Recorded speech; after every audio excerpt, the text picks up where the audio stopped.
அனைவருக்கும் வணக்கம் பிள்ளைகள். இன்றைக்கு நாங்க தரம் 7 மாணவர்களுக்கான 16வது அலகு விஞ்ஞான பாடத்துல விசையும் இயக்கமும் தொடர்பாக பார்க்க போறோம். இப்ப நாங்க ஏற்கனவே கடைசியாக நடந்த வகுப்புல இது தொடர்பாக ஆஹ் ஆரம்பிச்சிருக்கிறோம். தூரமும் இடப்பெயர்ச்சியும் சம்பந்தமா இப்ப நாங்க ஏற்கனவே படிச்சதை ஒருக்கா ஞாபகப்படுத்திட்டு இன்றைக்கு தொடர்ந்து பார்ப்போம். இப்ப நாங்க முதலாவதாக தூரமும் இடப்பெயர்ச்சியும் சம்பந்தமாக படிச்சிருக்கிறோம். சரி, இப்ப தூரம்ண்டா என்ன? தூரமும் இடப்பெயர்ச்சியும் பார்த்துட்டோம். இப்ப தூரம்ண்டா என்ன சொல்லுவோம்? ஆரம்பிக்கிற ஒரு இடத்துல இருந்து ஏ என்ற இடத்துல ஒரு ஆளுங்க வீடு இருக்கு. பி என்ற இடத்துலதான் அவர் வேலை செய்யும். அப்ப அந்த இடத்துக்கு அவர் எவ்வளவு வேற வேற பாதைகளால அவர் போய் முடிக்கிறார். ஒரு 4-5 ரோட்டு சுத்தித்தான் போயிருக்கிறாருன்னா அவர் போன பாதையின் மொத்த நீளம், போற பாதையில மொத்த நீளத்தையுமே தூரம் என்றுதான் சொல்லுவோம். ஆரம்பிச்ச இடத்துல இருந்து முடிவடைந்த இடத்துக்கான பாதையின் மொத்த நீளம் என்று சொல்லுவோம். அதுதான் தூரமாக இருக்கு. அதுவே இடப்பெயர்ச்சி என்றா என்ன சொல்றோம்? இடப்பெயர்ச்சி ஆரம்பிக்கிற இடத்துக்கும் முடிவடைகிற இடத்துக்கும் இடையில இருக்கக்கூடிய நேர்கோட்டு தூரம். இவர் போனது நான் தூரம் என்று சொல்றது இல்ல. இவர் எல்லா இடமும் சுத்தி அடிச்சுதான் அந்த பிக்கு போயிருக்க போகுது. ஆனா இவர் இடப்பெயர்ச்சியில போயிருந்தா ஒரு நேர்கோட்டு பாதையாலேயே அந்த இடத்துக்கு அவர் போகலாம். அப்ப இதைத்தான் சொல்லுவாங்க இடப்பெயர்ச்சி. ஆரம்பிக்கிற இடத்துக்கும் முடிவடைகின்ற இடத்திற்கும் இடையில இருக்கிற ஒரு நேர்கோட்டு நிலம். அப்ப இதையும் நாங்க மீட்டர்ல தான் சொல்லுவோம். தூரத்தையும் மீட்டர்ல தான் சொல்லுவோம். ஏன்? இரண்டுமே பாதைகளினுடைய நீளத்தை குறிக்கும். அவர் போன பாதையின் மொத்த நீளத்தையும் சொன்னா அது தூரம். அதுவே அவர் ஆரம்பிச்ச இடத்துக்கும் இறுதி இடத்துக்கும் இடையிலான ஒரு நேர்கோட்டு நீளத்தை சொன்னா அது இடப்பெயர்ச்சி. அப்ப இந்த நேர்கோட்டு நீளம் எப்படி இருக்குமெண்டா அது வளைஞ்சு வளைஞ்சு இருக்காது. பாருங்க, அவர் போன தூரத்தை நான் வளைச்சு வளைச்சு பாதையால தெரியும். அப்ப எனக்கு அவர் போன தூரம் எந்த திசை என்பதை வரையறுக்க முடியாது. இவர் முதல்ல தென்மேற்கு திசையில போய் திரும்ப வடகிழக்குக்கு வந்து திரும்ப கிழக்கு திசைக்கு வந்து இப்படி வந்து திரும்ப தெற்குல வந்து முடிகிறேன். அப்ப அவருக்கு நான் ஒரு திசைய சொல்ல இயலாது. இவர் இந்த பக்கமா போனாரு. அவர் தூரத்துல போக அவர் எந்த பக்கமாக போறாருன்றத கதைக்க இயலாது. அப்ப தூரத்துக்கு திசை கிடையாது.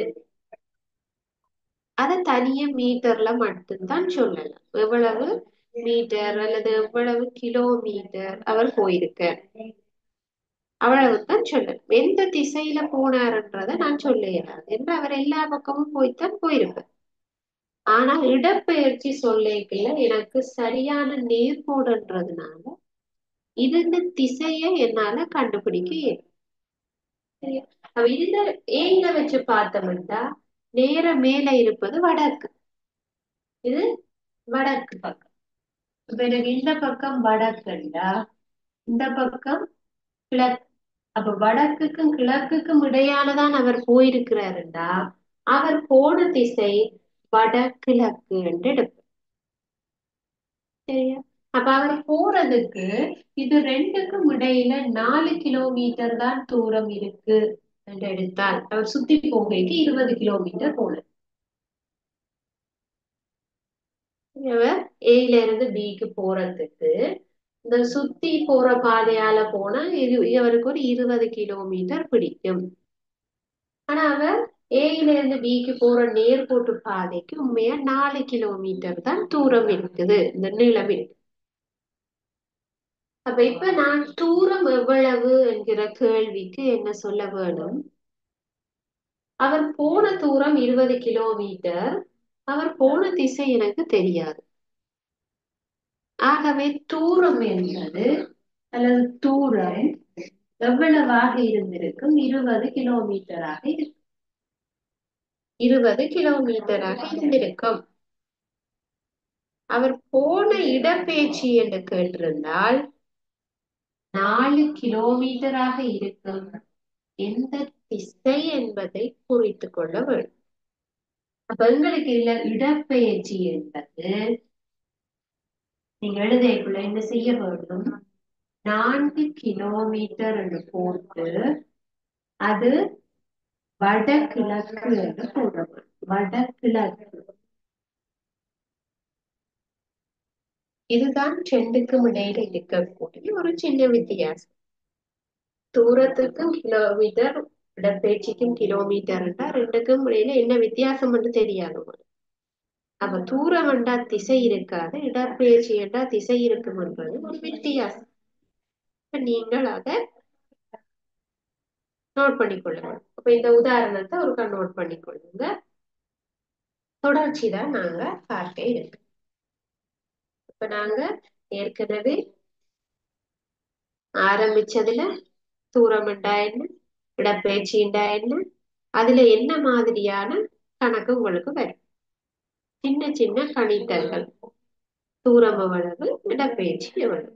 இடப்பெயர்ச்சிக்கான காணும் போது முக்கியமாக நீங்கள் அந்த திசையை போடுறீங்களா? தூரத்துக்கு அது போட தேவையில்லை. ஆகவே இடப்பெயர்ச்சிக்கு அதை போடுறது பழகிக்கொள்ளும். அதை எப்படி கண்டுபிடிக்கிறது? இந்த ஆரம்பிக்கிற இடத்துல நீங்க வடக்கையும் கிழக்கையும் அல்லது வடக்கையும் தெற்கு மேற்க போட்டு பார்த்தீங்க, அந்த திசை எதுக்குள்ளால வரும்ன்றதை உங்களால இலகுவா பயன்படுத்த. அப்ப இலகுவாக நீங்க அதை கண்டுபிடிக்கலாம். இந்த திசையை காண்றது ஒரு பெரிய விஷயம் இல்லை. சரியா? அப்ப இதை நீங்க எழுதிக்கொள்ளும்.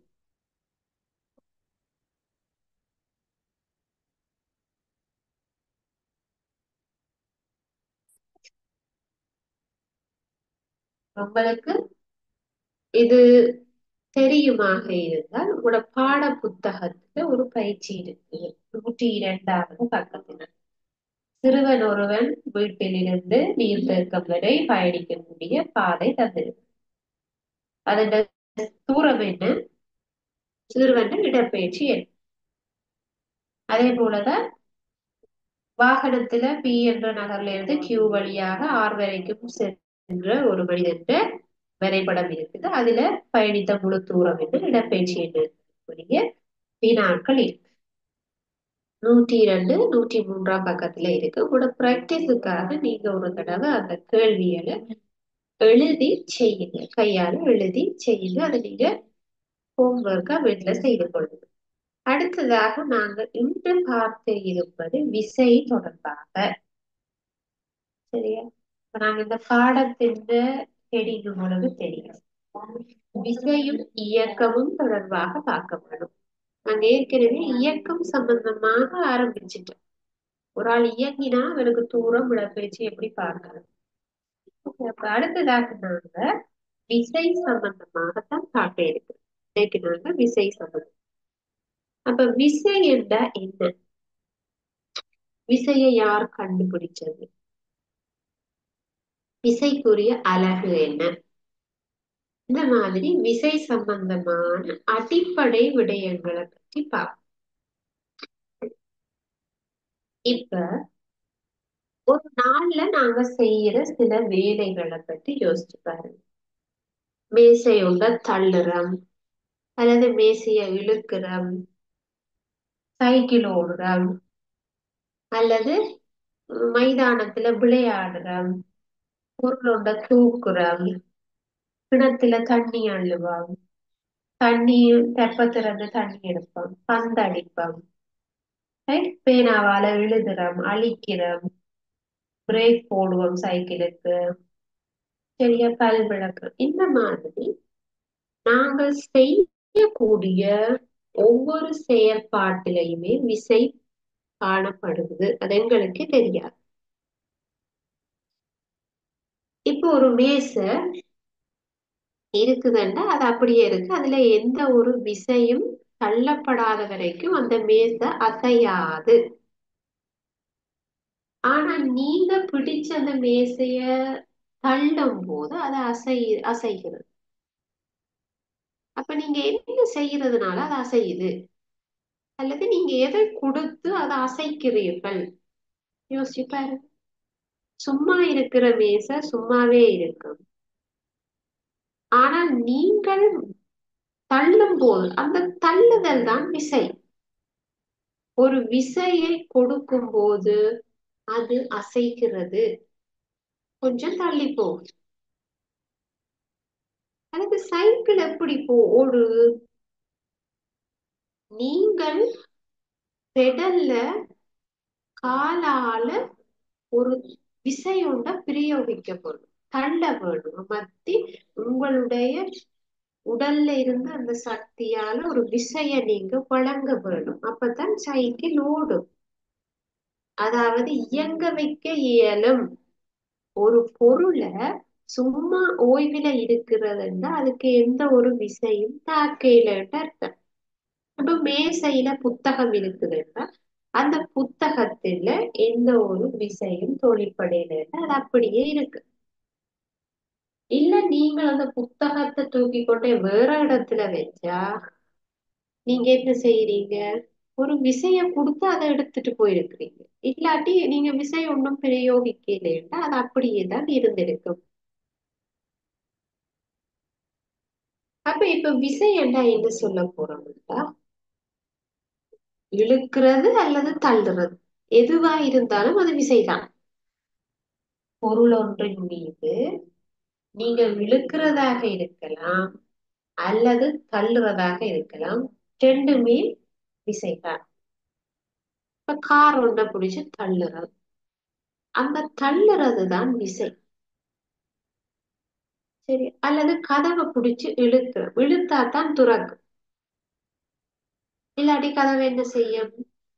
மூடினபடி அதுக்கு ஒரு விசையும் கொடுக்காட்டி பேசாமலே இருக்கு.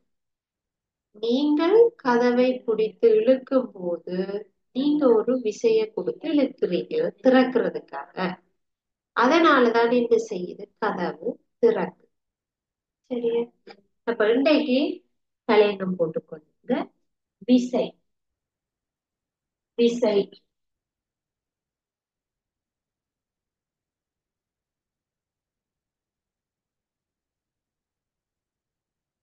விசை தொடர்பாக பார்க்கலாம்.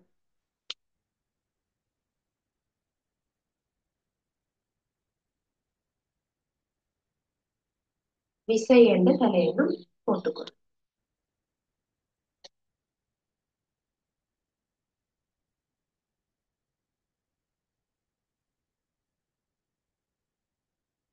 பாருங்க, ஒரு மேசைய நான் முடிச்சு தள்ள போறேன். தள்ளுறதுக்காக நான் 10 நியூட்டன் அளவில ஒரு விசை கொடுக்கிறேன். அதனால அந்த பொருளை இயங்க வைக்க முடியும். தள்ளுறேன். இல்லாட்டி அது பேசாமல் தான் இருக்கு. அப்ப நான் என்ன செய்ய போறேன்னா, ஒரு மேசைய 10 நியூட்டனோட தள்ளைக்கு அதை அசையுது. அந்த 10 நியூட்டன் என்பதுதான் விசை. நான் கொடுக்கறது தான் அந்த விசை. அதாவது நான் தள்ளுறேன். அல்லது இந்த மேசைய புடிச்சு நான் இழுக்க போறேன். 10 நியூட்டன்ல திருப்பி மேசையை பிடிச்சு நான் இழுத்தோண்டு போறேன். அப்ப இப்பவும் என்ன செய்யும் அந்த மேசை?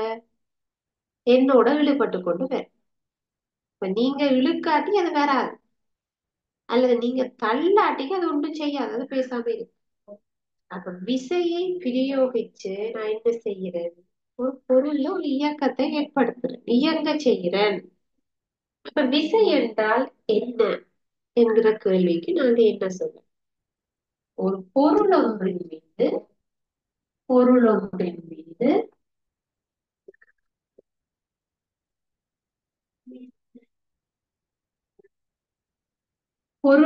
மீது அது ஒரு மேசையா தான் இருக்க வேணுமென்றில்லை. அது ஒரு புத்தகமாக இருக்கலாம், அது ஒரு வண்டிலாக இருக்கலாம், காராக இருக்கலாம், பைக்காக இருக்கலாம், எதுவோ ஒன்று. பொருள் ஒன்றின் மீது இழுத்தல் அல்லது தள்ளுகையை பிரயோகி. இழுத்தல் அல்லது தள்ளுகையை பிரயோகித்தல். தள்ளலாம். தள்ளுகையை பிரயோகித்தல்.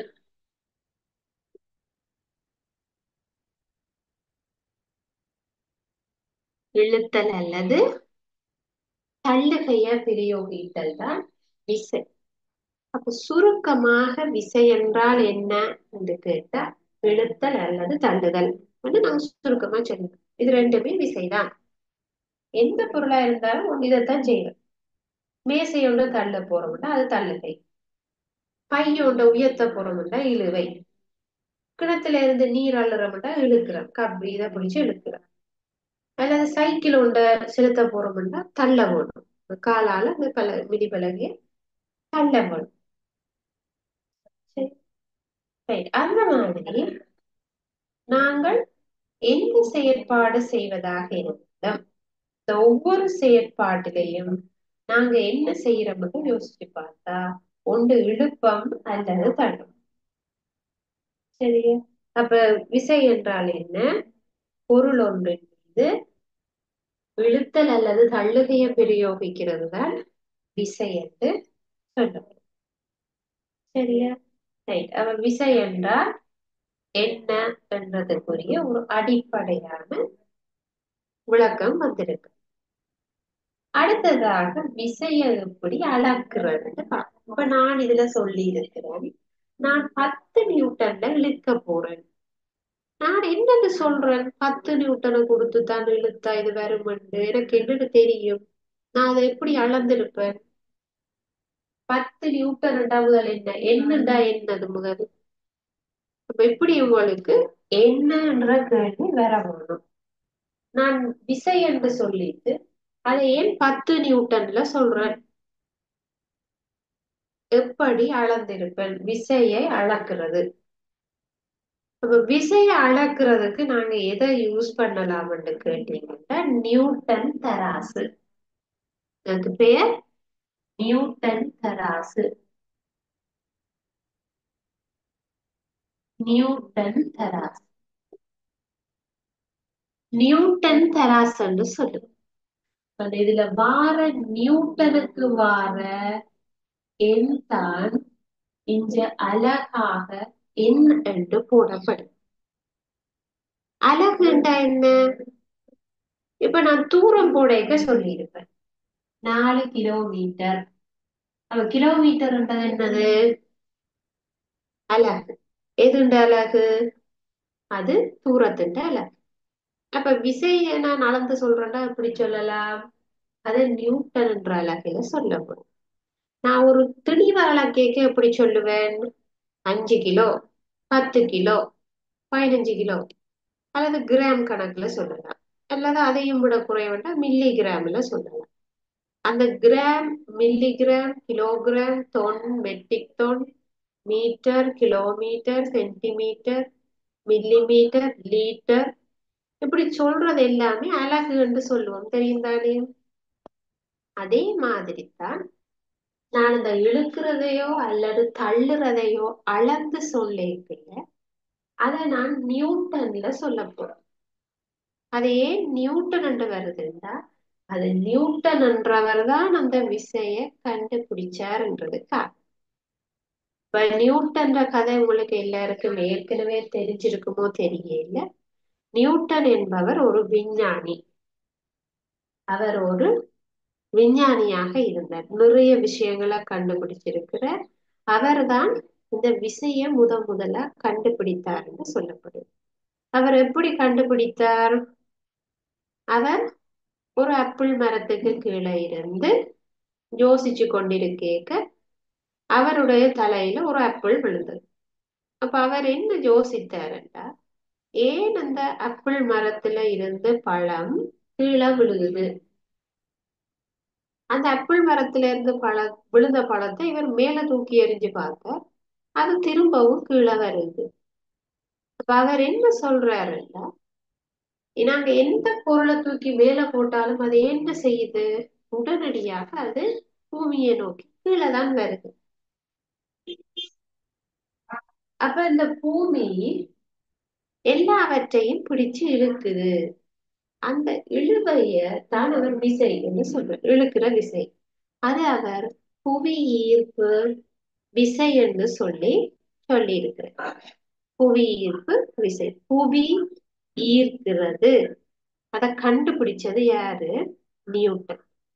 அப்ப அவர் கண்டுபிடிச்சதுனாலதான் அவற்றை பேரை நாங்க இங்க அழகாக பயன்படுத்துறோம், நியூட்டன்.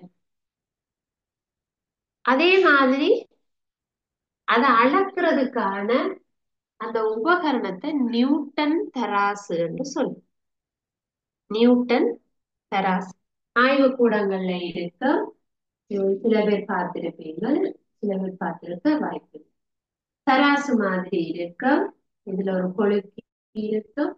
பார்த்தீங்கன்னா இதுல குறியீடுகள் நியூட்டன் அலகுல குறிக்கப்பட்டிருக்கு. நியூட்டன் தராசுன்னு சொல்லுவேன். இதுல 1 2 3 4 குறியீடு போட்டிருக்கு நியூட்டன்ல. அதைத்தான் சொல்லுவா நியூட்டன் தராசு. சரியா? இப்ப பாக்குறோம் நியூட்டன் அதை கண்டுபிடிச்சவர். அதனால அவற்ற பெயரின் முதல் எழுத்தை நாங்க என்ன பாவிக்கணும்? அலகு.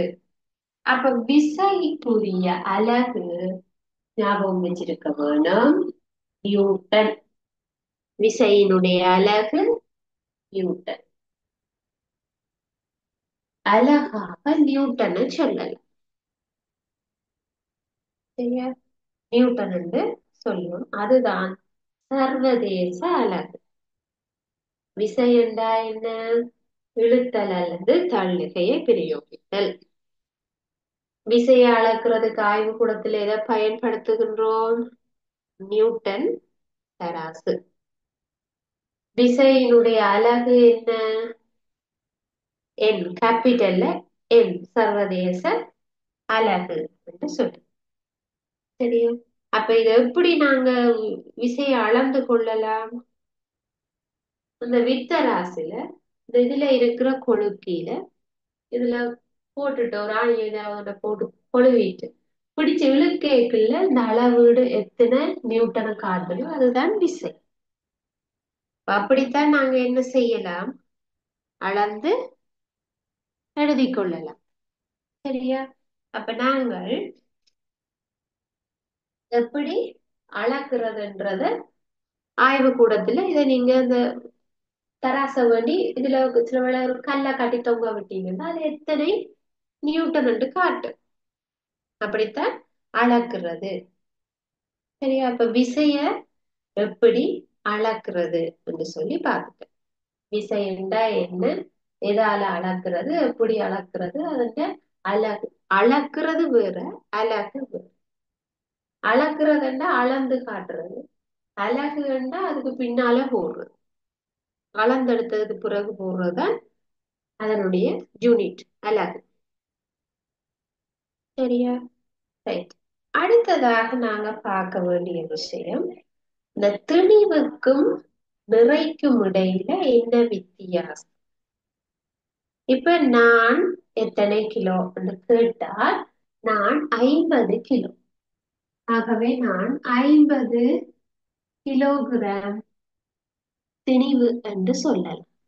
என்னுடைய திணிவு என்ன என்று கேட்டால் நான் அதை கிலோகிராமில சொல்ல வேண்டும்.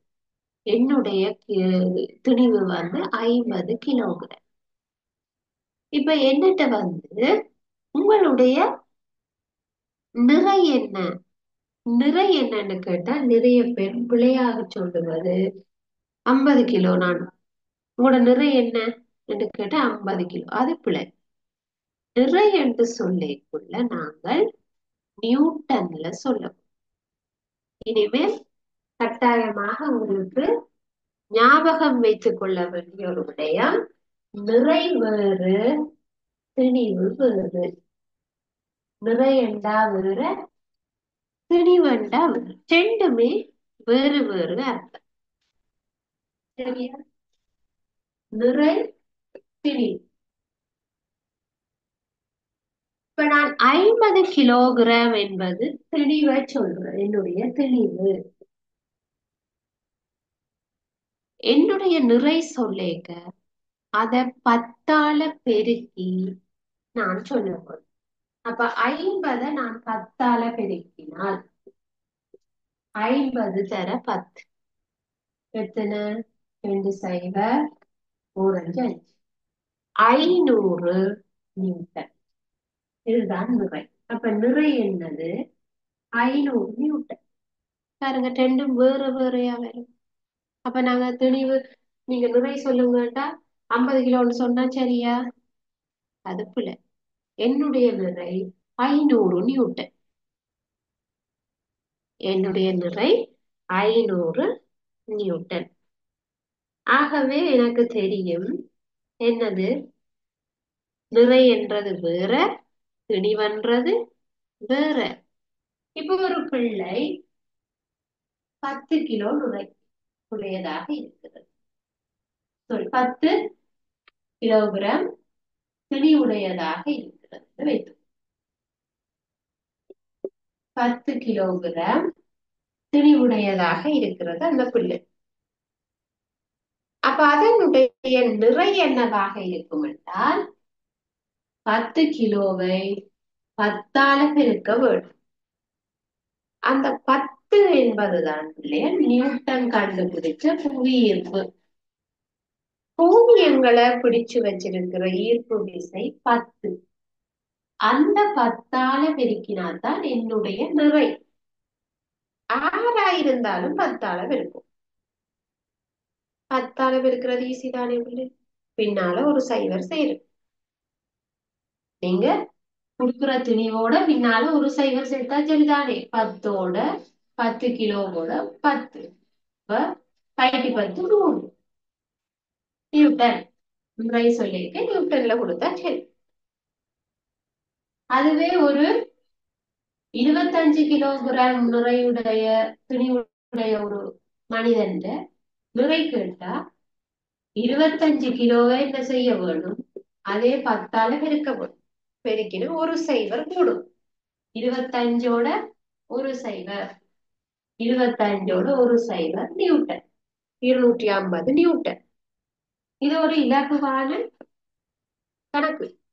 எந்த தெளிவு தந்தாலும் அதுக்கு பின்னால ஒரு சைவர் போட்டா சரி. 10 இன்னொரு சைவர் 100, 25 இன்னொரு சைவர் 250, 50 பின்னால ஒரு சைவர் 500. இப்ப இந்த கணக்கு நல்ல ஈஸி. இதுல நீங்க எப்பவும் விடக்கூடாது. உங்களோட தெளிவு என்னன்னு கேட்டா அதை நீங்க கிலோகிராம்ல ஈஸியா சொல்லலாம். 5 கிலோ 10 கிலோ 15 கிலோ. நிறை சொல்லேக்குள்ள பெருக்கிட்டு சொல்லுங்க. ஒரு சைவர் கூட சொல்லுங்க. 10 கிலோவா இருந்தீங்கன்னா 100 நியூட்டன் சொல்லுங்க. இன்னைக்கு ஒரு சைவர் போட்டு. நீங்க 45 கிலோவா இருக்கிறீங்கன்னா ஒரு சைவர் கூட போடுங்க, 450. 45க்கு பக்கத்துல ஒரு சைவர் 450 நியூட்டன். இப்ப இனி நீங்க சொல்லேக்குள்ள தெளிவாக சொல்ல வேணும். எப்படி? நிறையும் தெளிவும் வேறு வேறு. சரியா? அப்ப நான் இந்த விசைய கொடுத்தா, விசையண்டா என்னன்னு படிச்சுட்டேன். விசை என்பது ஒரு பொருளை தள்ளுறது அல்லது இழுக்கிறது. அதை பிரயோகிச்சு அந்த பொருளை நான் இயங்க வைக்க முடியும். சும்மா இருக்கிற ஒரு பொருளை நான் என்ன செய்யலாம்? விசைய பிரயோகிச்ச அந்த ஓய்வுல இருக்கிற ஒரு பொருளை இயங்க வைக்கலாம். இப்போ ஒரு பந்து போல் இருக்கு, அது சும்மா இருக்கேக்க ஓய்வுல இருக்குன்னு சொல்லு. ஓய்வு, அது ஒன்றும் செய்யல, ஓய்வுல இருக்கு. அதே போல தொட்டி எரியுது, எரியும் போது அதை இயங்க செய்கிறேன். அப்போ ஓய்வுல இருக்கிற அந்த பொருளை நான் என்ன செய்கிறேன்?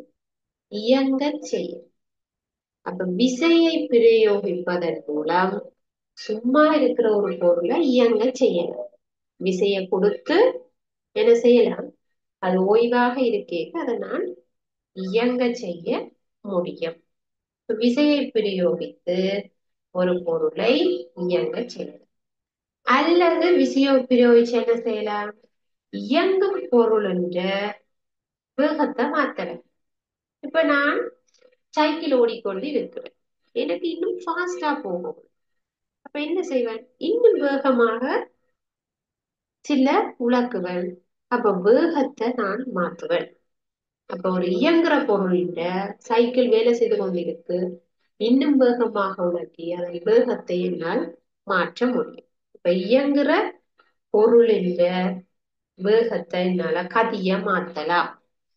கதி அந்த போற வேகத்தை, சரியா? அல்லது விசைய பிரயோகிச்சு ஒரு இயங்கும் பொருளின் திசைய மாத்தலாம். இப்ப இந்த கிரிக்கெட்ல பாருங்க, ஒரு பந்து எறிஞ்ச உடனே பேட்ஸ்மேனை நோக்கி பந்து வருது. அந்த வார பந்தை அவர் பேட்டால் அடிக்கக்குள்ள அது வார திசைக்கு எதிர் திசையில பந்து பறக்கும். அப்ப நான் என்ன செய்யறேன்னா, அந்த பந்தினுடைய திசையை மாத்துறேன். அது வரைக்கும் ஒரு திசையில வந்திருக்கு, அடிச்சா அது மற்ற திசையில போயிருக்கு. ஆகவே திசையை மாத்த முடியும். திசையை மாத்த முடியும். அதே மாதிரி தான் விசைய பிரயோகிச்சா அந்த பொருளையே நான் மாத்தலாம். அந்த பொருளையே நான் மாத்தலாம். ஒரு பழத்தை எடுத்து அல்லது வாழைப்பழத்தை எடுத்து நல்லா பிடிச்சி இறுக்கி கசக்கினாண்டா என்ன செஞ்சிடும்? நசிஞ்சு போயிடும். இப்ப நான் விசைய கொடுத்து என்ன செய்கிறேன்? அந்த பொருளை தோற்றத்தை மாத்துறேன். அல்லது ஒரு ரப்பர் பந்தை எடுத்து கையால நான் நசிக்க அது நசிஞ்சு போகுது. அதோட தோற்றத்தை நான் விசையை கொடுத்து மாத்த முடியும். அப்ப விசைய வச்சுக்கொண்டு நீங்க என்ன செய்யலாம்னு கேட்டா இதெல்லாம் செய்யலாம். விசைய வச்சு ஒரு பொருள்ல, ஓய்வா இருக்கிற ஒரு பொருளை இயங்க வைக்கலாம், அல்லது இயங்கி கொண்டிருக்கிற பொருளை ஓய்வுக்கு கொண்டு வரலாம். இப்ப வேலை செய்து கொண்டிருக்கிற ஒரு மிஷினை நிப்பாட்டி விட்டுருந்தா, இப்போ ஓடிக்கொண்டிருக்க பிரேக்கை போட்டுட்டா நின்றுடும், நிப்பாட்டலாம். ஓய்வா இருக்கிற பந்தை தூக்கி எறிஞ்சா இயங்க செய்யலாம். அல்லது திசையை மாத்தி விடலாம். வார பந்தை அடிச்சு விட்டா வேற திசைக்கு போகலாம். அல்லது எனக்கு இன்னும் வேகமாக போகணும்னா இன்னும் நிறைய விஷயம் கொடுக்கலாம். அல்லது அந்த பொருளில தோற்றத்தை மாத்தலாம். இதெல்லாம் விசையை கொடுத்து நான் செய்ய முடியும். விசையை பயன்படுத்தி என்னென்ன செய்யலாம். சரியா? அப்ப இன்றைக்கு நாங்கள் படிச்ச விஷயம் விசை தொடர்பானது. அப்ப விசை தொடர்பாக நாங்கள் சில வினாக்களை எழுதிக் கொள்ளுங்க. பின்வரும் வினாக்களுக்கு விடை தருவது போதும்.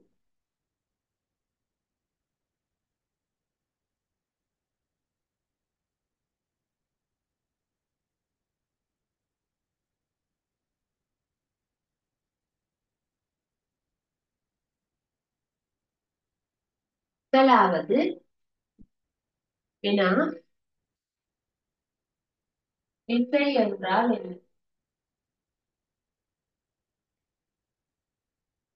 விசை என்றால் என்ன?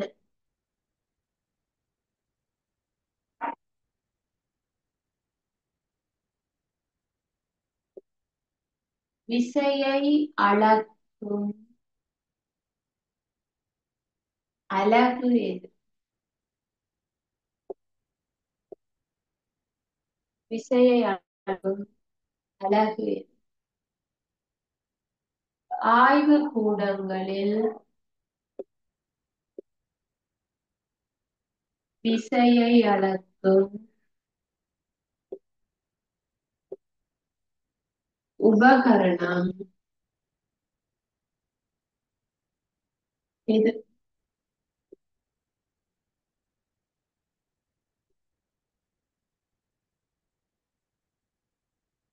விசையை பயன்படுத்தி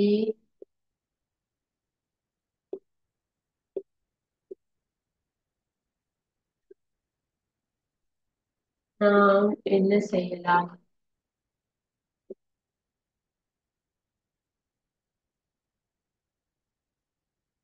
விசையை பயன்படுத்தி என்னென்ன செய்யலாம்? பின்வரும் திணிவுகளுக்குரிய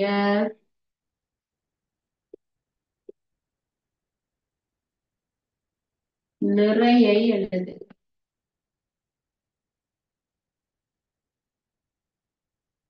பின்வரும் திணிவுகளுக்குரிய நிறையை எழுது. ஏ என்று போட்டுட்டு 15 kilogram, B 23 kilogram, C 56 kilo.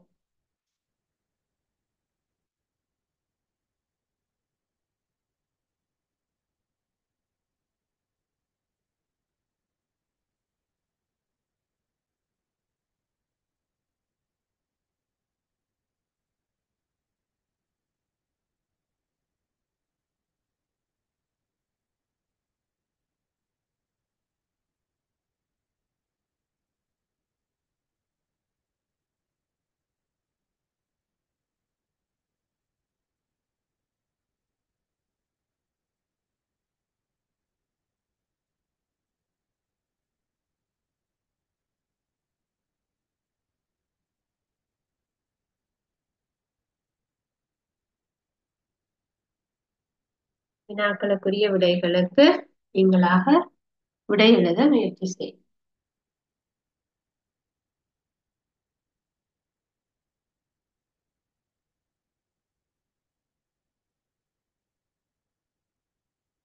முதலாவது, விசை என்றா என்ன?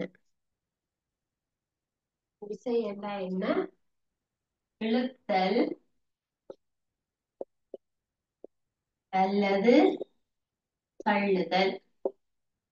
இழுத்தல் அல்லது தள்ளுதல் ரெண்டையுமே விசை என்றுதான் சொல்றோம். இழுத்தல் அல்லது தள்ளுதல் விசை எனப்படும். இழுத்தல் அல்லது தள்ளுதல் விசை எனப்படும்.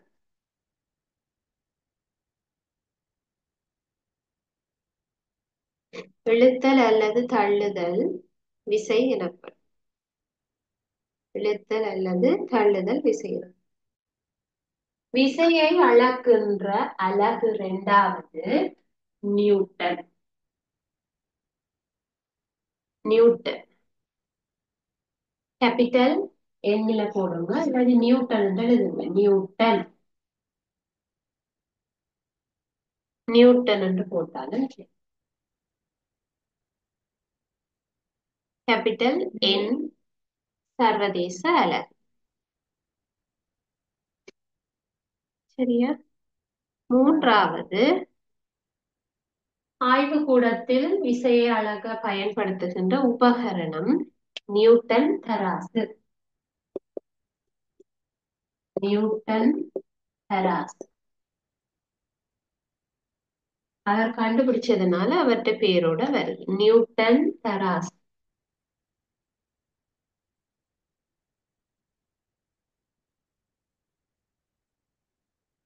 விசையை பயன்படுத்தி நாம் என்ன செய்யலாம்? ஒரு பொருள்ல ஓய்வில் இருக்கிற பொருளை என்ன செய்யலாம்? இயங்க செய்யலாம். இப்ப ஓய்வில் இருக்கக்கூடிய ஒரு பந்தை எடுத்து நான் என்ன செய்யறேன்? எறிஞ்சு விட்டா அது ஓய்வாக இருந்தது, இப்ப என்ன செய்யுது? இயங்குது.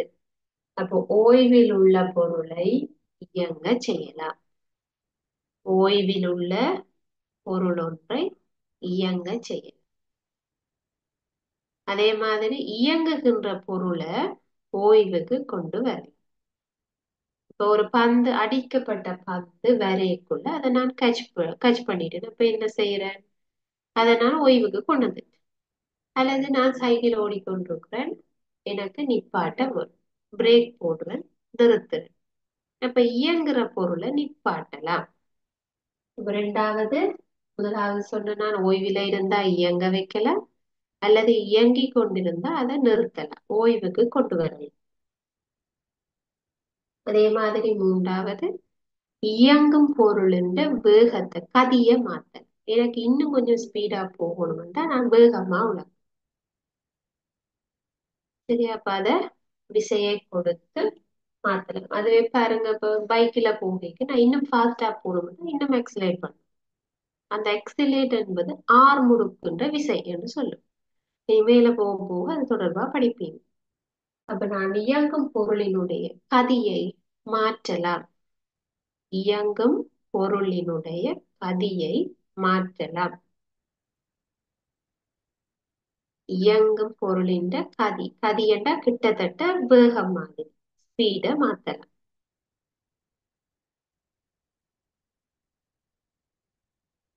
அதே மாதிரி அந்த பொருள் ஒன்றின் வடிவத்தை என்னால சேஞ்ச் பண்ண. இப்ப கண்ணாடி இருக்கு, அதை நான் அடிச்சு உடைச்சு விட்டேன்டா அதோட வடிவம் மாறி போயிடும்.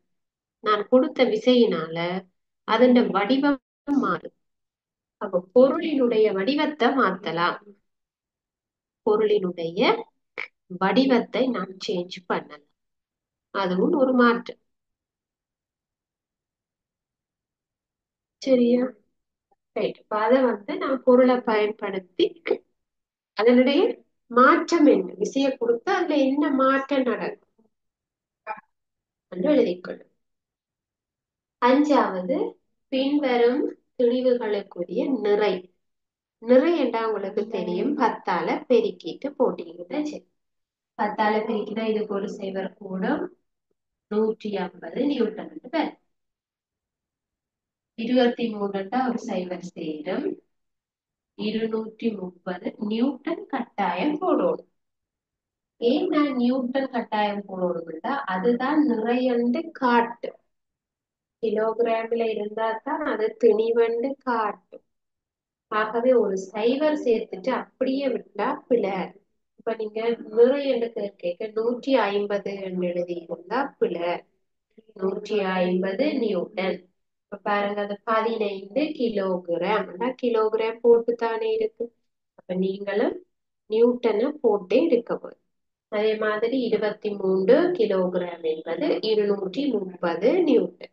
அப்புறம் இந்த சைவர் இரண்டு வந்தாங்க தெரியாதாக்கள் பக்கத்திலேயே 15 கிலோகிராம 10ஆல பெருக்கினான்னு பக்கத்துல போட்டு காட்டு. டவுட் இருக்கிற ஆக்கள் ஏன் போட்டோன்னு கூட தெரியாத இல்லையா? அப்ப நீங்க எழுதிக்கொள்ளுங்க. 23 10ஆல பெருக்கினா, அதே மாதிரி 56 10ஆல பெருக்கினா 560. இத போட்டு வச்சுக்கணும் உங்களுக்கு ஞாபகம் பாரத்துக்கா. இப்ப இன்றைய வகுப்புல நாங்கள் விசை தொடர்பான ஒரு விளக்கம் கிடைச்சிருக்கும் என்று நினைக்கிறேன். இந்த பாடத்துல உங்களுக்கு ஏதாவது சந்தேகம் இருந்தா நீங்க கேட்கலாம் விசை தொடர்பாக.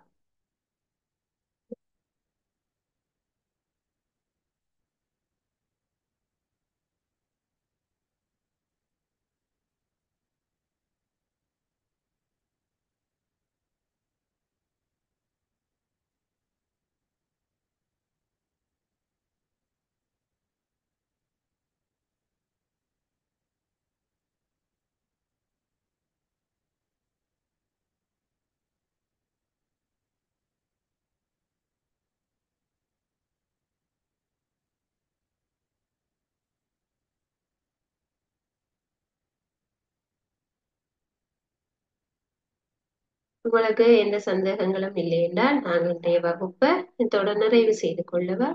இன்னொரு வகுப்புல நாங்கள் ஒரு புதிய பாடத்துல சந்திக்கலாம். தேங்க்யூ.